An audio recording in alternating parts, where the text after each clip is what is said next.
everyone, I'm Aksa Naik from SST College of Arts and Commerce.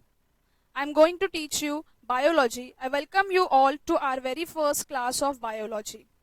In this video lecture, we are going to see what is biology, why biology is so much important to us. Then हम लोग इस video lecture में discuss करेंगे in detail about our theory syllabus. हमारा theory syllabus कैसा है ये हम लोग डिस्कस करेंगे in this video lecture. So let's begin the lecture. First of all, with what is biology. So biology is basically a Greek word. It has been derived from two Greek words, I can say. First one is bios, which means living, or second is a logos, which means to study. तो we can say to study the living organisms is called biology. तो जब हम लोग living organisms को study करते हैं उसे हम लोग क्या कहेंगे? हम उसे कहेंगे biology. So what is biology? Study of living organisms is called biology. And biology word कहाँ से derive किया है? From two Greek words, bios and logos. Okay? So biology की बहुत सारी ब्रांचेस है जहां पर हम लोग इस लेक्चर में मेजर ब्रांचेस देखने वाले हैं बायोलॉजी की. See number 1, it is a botany. Botany में क्या करते हैं हम लोग? Whenever we study plants, जब भी हम स्टडी करते हैं किसे? प्लांट्स को स्टडी करते हैं तो हम लोग क्या कहते हैं? बॉटनी कहते हैं. Then second branch is called zoology. What is zoology? जब हम लोग एनिमल्स को स्टडी करते हैं, एनिमल्स के क्लासिफिकेशन को देखते हैं, उसे हम लोग कहेंगे zoology. Okay. Third branch microbiology. तो दिस ब्रांच में हम लोग क्या करते हैं? This branch deals with study of micro organisms. तो माइक्रो ऑर्गेनिजम्स को जब हम लोग स्टडी करते हैं, उनके स्ट्रक्चर्स को ऑब्जर्व करते हैं, उनके फंक्शंस क्या है, उनके सेल के स्ट्रक्चर्स क्या है, तो उसे हम क्या कहेंगे? माइक्रोबायोलॉजी कहेंगे. Okay, let's move to the fourth branch and it is called cytology.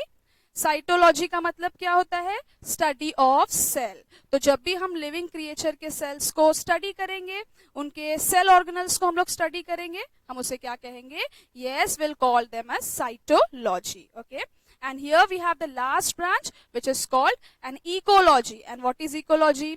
Ecology में क्या देखते हैं हम लोग? यहाँ हम लोग स्टडी करते हैं of the interaction of living organisms with the non living substances and moreover with the environment. तो लिविंग ऑर्गेनिजम्स का इंटरैक्शन जब हम लोग एनवायरमेंट के साथ स्टडी करते हैं, उनका रिलेशनशिप स्टडी करते हैं, उसे हम लोग क्या कहेंगे? यस, हम उसे कहेंगे इकोलॉजी. तो these are main broad or we can say major branches of biology. What are those branches? Number 1, botany, जहां पर हम लोग स्टडी करते हैं प्लांट्स को. Number 2, zoology, जहां पर हम लोग एनिमल्स को स्टडी करते हैं. Number 3 is microbiology, जहां पर हम लोग क्या करते हैं? माइक्रो ऑर्गेनिजम्स को स्टडी करेंगे. Cytology always deals with the cell structure. And the last one is ecology, जिसमें हम लोग इंटरैक्शन स्टडी करते हैं लिविंग ऑर्गेनिजम्स का with their environment. That is called what? That is called an ecology. Okay. Let's move to the next slide and that is about importance of biology. So why the biology is so much important to us? क्यों biology हमारे लिए इतना ज्यादा important है? So there are many reasons. Few reasons I have enlisted in this slide. Number 1, with the help of biology, we can study the human processes, human organs. In fact, we can study all about the human physiology. हम लोग human cells को study कर सकते हैं, उनके tissues को, organs को, even brain. मतलब it's all about the humans. हम लोग human की पूरी body को structure, body को study कर सकते हैं because of only biology. Second, why it is important? See, it is very again important because हम लोग different diseases का cure find out कर सकते हैं and it is possible because of biology, right? Now nowadays क्या चल रहा है? COVID-19, right? तो उसके vaccines कहाँ से आ रही है? हम लोग कोरोना वायरस को जब study करेंगे तो vaccines बन चुके हैं अभी. तो all this is possible because of biology. Third importance, हम लोग जो है न्यू वैरायटीज ऑफ क्रॉप्स को प्रोड्यूस कर सकते हैं. क्रॉप्स की क्वालिटी, उनकी क्वांटिटी को हम लोग क्या कर सकते हैं? इनहैंस कर सकते हैं. Again this is biology is important over here. Without biology हम लोग प्लांट आपकी क्वांटिटी, क्वालिटी, वो सब इंक्रीज करना क्या होता, इम्पॉसिबल होता, राइट। देन डिफरेंट हाइब्रिड्स, जो डिफरेंट दो ग्रुप्स ऑर्गेनिजम्स के जो है उनके मैटिंग करके जो हाइब्रिड्स बने हैं, one example you can C on the screen, mule. जो आप स्क्रीन के ऊपर आप देख रहे हो ये एनिमल, इसका नेम क्या है, म्यूल। तो म्यूल कैसे बना, by the mating of horse and donkey, and again it is possible because of biology. तो डिफरेंट एनिमल्स का ब्रीडिंग करके हम लोगों ने न्यू एनिमल्स को प्रोड्यूस करना स्टार्ट किया आर्टिफिशियली, सो दैट हमारे जो है डिफरेंट फंक्शंस को वो परफॉर्म कर सके एंड हमारे दूसरे काम में भी वो आ सके। Let's talk about the last one. Why it is so much important? Because ultimately, as I have told you in the previous slide, ecology है ना, environment को भी हम लोग क्या कर सकते हैं, अच्छे से समझ सकते हैं only because of the biology. तो biology is very important to us. Why so? Because human body को understand कर सकते हैं हम लोग इसके through, different diseases को understand कर सकते हैं, even हम लोग new varieties के crops यानी कि प्लांट्स, एनिमल्स को भी आर्टिफिशियली प्रोड्यूस कर सकते हैं। एंड सबसे इंपॉर्टेंट, जिस एनवायरमेंट में हम लोग रह रहे हैं उसकी क्वालिटी को, उसको लिविंग क्रिएचर्स के लिए रहने के लिए हम लोग क्या कर सकते हैं, इंप्रूवमेंट्स कर सकते हैं। And all these are possible because of biology. That's why biology is very important to us. Okay, अब हम लोगों ने देख लिया बायोलॉजी होता क्या है, why it is important to us. अब हम लोग आते हैं अपने मेन पेपर पैटर्न के ऊपर, कि हमें जो पेपर पैटर्न आएगा बायोलॉजी का, सी हमारा पेपर पैटर्न 100 मार्क्स का है, जिसमें से हमारा जो 70 मार्क्स का होगा थियोरी होगा, जो हम लोग एग्जाम में लिखते हैं है ना 3 आवर्स के अंदर, दैट इज आवर थियोरी, जो हम लोगों को टेक्स्ट बुक से फॉलो करना है। एंड हमारा 30 मार्क्स का जो होगा, 30 मार्क्स का हमारा है प्रैक्टिकल, एंड डेफिनेटली हमें कहाँ परफॉर्म करना है, प्रैक्टिकल्स परफॉर्म करना है लेबोरेटरीज के अंदर। एंड जो भी हमें रिजल्ट्स मिलते हैं हम उसको नोट डाउन करते हैं, एंड वो हमारा एग्जाम होता है, तो दैट इज प्रैक्टिकल। और प्रैक्टिकल का पेपर कितने मार्क्स का है, हमारा 30 मार्क्स का है। तो ओवरऑल हमारे पास 100 मार्क्स का पेपर होगा, जिसमें से 70 मार्क्स का हमें थियोरी है एंड 30 मार्क्स का हमारा क्या होगा, प्रैक्टिकल होगा। ठीक है, अब हम लोग इस वीडियो लेक्चर में थियोरी के सिलेबस के साथ आगे बढ़ेंगे कि हमें थियोरी के सिलेबस में क्या क्या पढ़ना है। लाइक 70 मार्क्स का जो हमारा पेपर होगा उसमें हमें क्या क्या चीजें देखनी है, हम लोग इसके आगे डिस्कस करेंगे। Okay, so first of all I just wanted to show you, हम लोगों को थियोरी के लिए जहां से पढ़ना है that is our text book. तो this is our front cover of our text book. ये हमारे टेक्स्ट बुक का 11th साइंस के बायोलॉजी का फर्स्ट कवर, फ्रंट कवर है टेक्स्ट बुक का। यहाँ से हमें 70 मार्क्स का अपने थियोरी का प्रिपरेशन करना है। ऑलराइट, अब हम लोग नेक्स्ट स्लाइड में डिस्कस करेंगे कि हमारे सिलेबस में कितने चैप्टर्स है, कितने यूनिट्स में डिवाइडेड है, एंड उसकी हर एक चैप्टर्स की हम लोग डिटेल देखेंगे। So here we go. Syllabus हमारा जो है, हमारा एंटायर सिलेबस जो है 5 जो है यूनिट्स में डिवाइडेड है। First one you can see diversity in the living world, number 2 cell structure and functions, number 3 structural organization in organisms, number 4 is plant physiology, and number 5th is what, animal physiology। तो हमारा पूरा theory का syllabus जो है 5 units में divided है। And अभी आप बोलोगे कितना अच्छा है, लाइक 5 यूनिट्स ही पढ़ने, हमें कोई टेंशन नहीं है ना। नो, हमें 16 चैप्टर्स है जो 5 यूनिट्स में कवर्ड किए हुए। ऑलराइट स्टूडेंट्स, तो हमें कितने चैप्टर्स है, टोटल 16 चैप्टर्स है। एंड वो 16 चैप्टर्स को क्या किया है हम लोगों ने, 5 यूनिट्स के अंदर डिवाइड किया है। राइट, तो अब हम लोग क्या करेंगे, यूनिट वाइज स्टार्ट करेंगे कि फर्स्ट यूनिट में कितने चैप्टर्स है, देन सेकेंड में, थर्ड में, फोर्थ, फिफ्थ में हम लोग 1 by 1 देखते हैं। चलो तो आगे बढ़ते हैं हम लोग। So here we have number 1 diversity in living world, है ना। Diversity in the living world is our first unit. हमारे थ्योरी सिलेबस का फर्स्ट यूनिट क्या है, diversity in the living world. इसमें टोटल हमें 4 चैप्टर्स है। तो just have a look on the first chapter, it is living world. यानी कि हमें यहाँ पर देखना है कि लिविंग और नॉन लिविंग में क्या डिफरेंस होता है। अभी आप फिर से सोचोगे अरे ये तो बहुत ज्यादा इजी है, लिविंग एंड नॉन लिविंग हम लोग तो इजीली इसको डिफाइन कर सकते हैं, डिस्टिंग्विश कर सकते हैं। No, now we have came in 11th standard, हम लोग इसमें और डिटेल्स पढ़ेंगे। आपको पता है लिविंग एंड नॉन लिविंग के कुछ डिफाइनिंग और नॉन डिफाइनिंग कैरेक्टर्स होते हैं, जिसको डिटेल में हम लोग चैप्टर नंबर 1 में पढ़ेंगे। जैसे कि रिप्रोडक्शन एबिलिटी होता है एक लिविंग क्रिएचर्स का, देन ग्रोथ, इंटरनल ग्रोथ सिर्फ लिविंग ऑर्गेनिजम्स में ही मिलता है, एक्सटर्नल ग्रोथ जो होता है वो नॉन लिविंग में होता है, लेकिन इंटरनल ग्रोथ किस में होता है, लिविंग क्रिएचर्स में होता है। तो these are certain defining characters जो आपको सिर्फ लिविंग क्रिएचर्स में मिल सकते हैं। Then comes the second chapter, systematics of living organisms. तो सिस्टमैटिक्स ऑफ लिविंग ऑर्गेनिजम्स में हम लोग क्लासीफाई करेंगे, क्लासीफाई करेंगे सारे लिविंग क्रिएचर्स को कि उनमें क्या क्या पिक्यूलर कैरेक्टरिस्टिक्स होते हैं। जैसे कि हम लोगों ने 5 किंगडम क्लासिफिकेशन पढ़ा है लोअर स्टैंडर्ड्स में, तो वैसे ही यहाँ पर हम लोग क्या करेंगे, सारे लिविंग क्रिएचर्स को क्लासीफाई करेंगे in the chapter number 2। Let's move to chapter number 3 and it is kingdom plantae. We have already done this in the lower standard, 9th standard में आपने kingdom plantae पढ़ा है। अब हमें इसका थोड़ा सा क्या पढ़ना है, डिटेल में पढ़ना है। kingdom plantae में हम लोगों ने पढ़ा है Thallophyta, bryophyta, pteridophyta, then angiosperm and gymnosperms. This we have done in the 9th standard, right? तो इसके और थोड़े डिटेलिंग कैरेक्टर्स हम लोग क्या करेंगे, kingdom plantae में पढ़ेंगे। And our 4th chapter is kingdom animalia. Again this we have done in our 10th standard, and kingdom animalia में हम लोग क्या देखेंगे, अगेन हम लोग देखेंगे कि एनिमल्स के कौन कौन से कैरेक्टरिस्टिक्स है जो उनको क्या करते हैं, एक दूसरे से अलग करते हैं, सेग्रीगेट करते हैं। उनके पिक्यूलर कैरेक्टरिस्टिक्स को हम लोग किंगडम एनिमेलिया में डिस्कस करेंगे।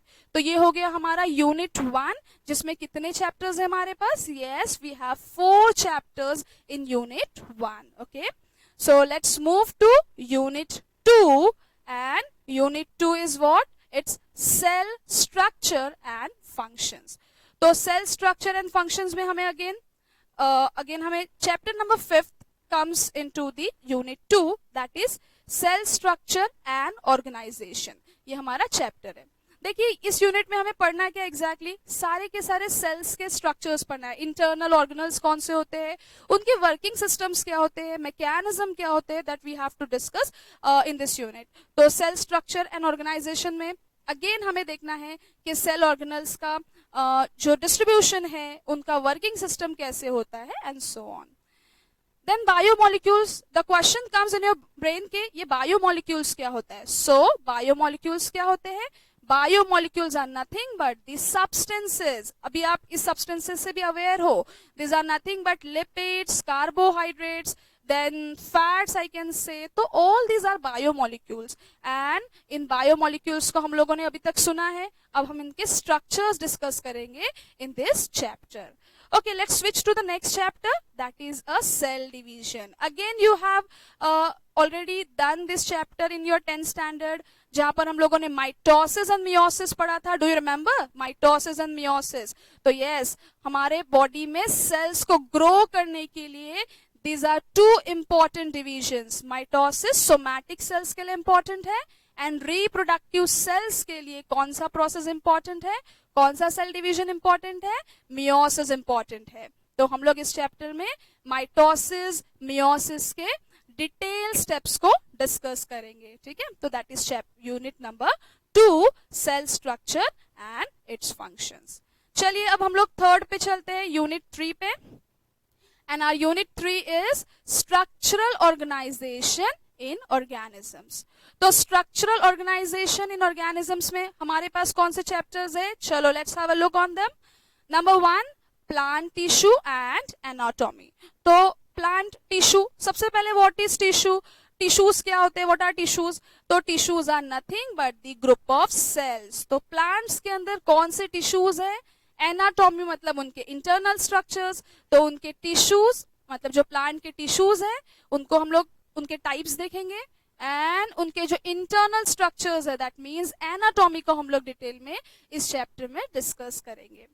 Then we have morphology of flowering plants. See आपने अभी तक देखा है प्लांट्स, है ना, प्लांट्स अगर मैंने बोला तो एक ग्रीन कलर का स्ट्रक्चर आपके ब्रेन में क्रिएट होता है। तो सी जब आप क्लोजली ऑब्जर्व करते हो तो हर प्लांट का एक अपना शेप होता है, उसके लीव्स के एक प्रॉपर साइज होते हैं, उनके कलर्स होते हैं। तो उनके अरेंजमेंट्स को हम लोग डिस्कस करेंगे किसमें, मॉर्फोलॉजी ऑफ फ्लावरिंग प्लांट्स के अंदर। Then next we have animal tissues. Same हम लोग क्या करेंगे, एनिमल के डिफरेंट टाइप, एनिमल के टिश्यूज के डिफरेंट टाइप्स को स्टडी करेंगे, उनके इंटरनल स्ट्रक्चर को हम लोग यहाँ पर स्टडी करेंगे। And lastly this is very interesting, that is study of animal type. इसमें हम लोग एक स्पेसिफिक एनिमल को स्टडी करेंगे जो कि है कॉकरोच। अभी तक आपने कॉकरोच देखा है, राइट? अब इस चैप्टर में हम लोग क्या देखेंगे, हम लोग एक्सटर्नल मॉर्फोलॉजी के साथ साथ कॉकरोच की इंटरनल मॉर्फोलॉजी को देखेंगे।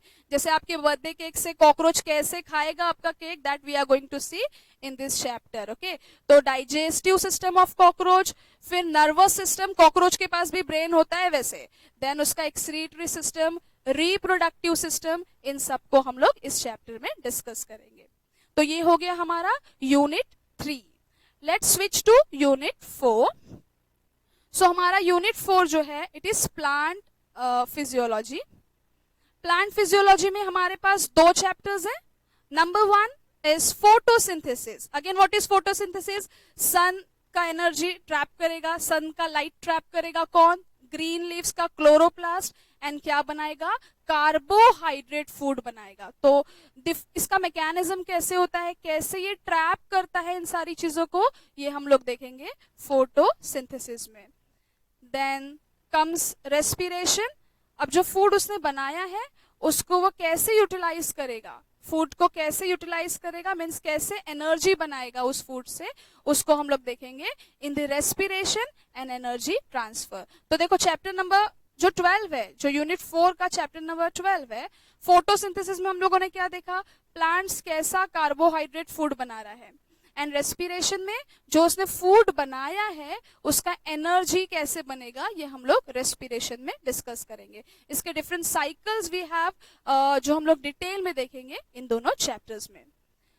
Okay, let's have a look on unit 5 and the name of unit 5 is animal physiology. This is our last unit of theory syllabus. तो यूनिट 5 में क्या क्या पढ़ना है हमें, सबसे पहले ह्यूमन न्यूट्रिशन। तो दिस चैप्टर इंक्लूड्स व्हाट, इस चैप्टर में होता है ह्यूमन डाइजेशन कैसे हो रहा है, लाइक हम लोग जो फूड इनटेक कर रहे हैं उसका प्रोसेसिंग बॉडी में कैसे होता है, that we are going to see in this chapter. किसमें, ह्यूमन न्यूट्रिशन में। Okay, next one we have excretion and osmoregulation. तो एक्सक्रीशन क्या होता है, removal of metabolic waste from the body is called what, excretion. तो हम लोग हमारा बॉडी जो वेस्ट सब्सटेंस को बनाता है, जो रिमूव करता है, उस मैकेनिज्म को हम लोग देखेंगे, लाइक किडनी के इंटरनल स्ट्रक्चर्स, उसका वर्किंग सिस्टम इस चैप्टर में देखेंगे। Come to the osmoregulation. Osmoregulation का मतलब क्या होता है, जहां पर हमारा बॉडी सॉल्ट एंड वाटर के कॉन्सेंट्रेशन को मेंटेन करता है डिफरेंट ऑर्गन्स को यूज करके। तो वो डिफरेंट ऑर्गन्स को भी हम लोग यहाँ पर स्टडी करेंगे। And the last chapter which comes into unit 5 is skeleton. What is skeleton, skeleton क्या होता है, स्केलेटन एक सपोर्टिव स्ट्रक्चर होता है जो हमारी बॉडी को सपोर्ट करता है, राइट? तो हमारी बॉडी में कौन सा स्ट्रक्चर है जिसकी वजह से हम लोग फर्मली खड़े हो सकते हैं, लोकोमोशन कर सकते हैं? यस, आप जो सोच रहे हो एकदम राइट है, दैट इज आर बोन, है ना। We have bones and are bones क्या करती है, हमारी बोन्स हमें सपोर्ट करने का काम करती है।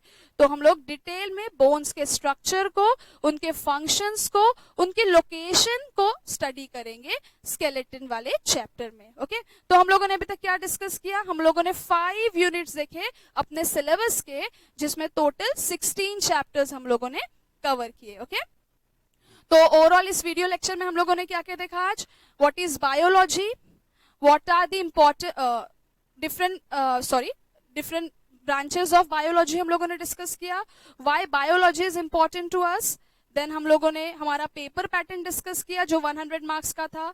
उसके बाद हम लोगों ने थियोरी का डिटेल सिलेबस डिस्कस किया। तो that's all about for today's lecture. We will meet soon. Please subscribe to our channel for more videos. Thank you.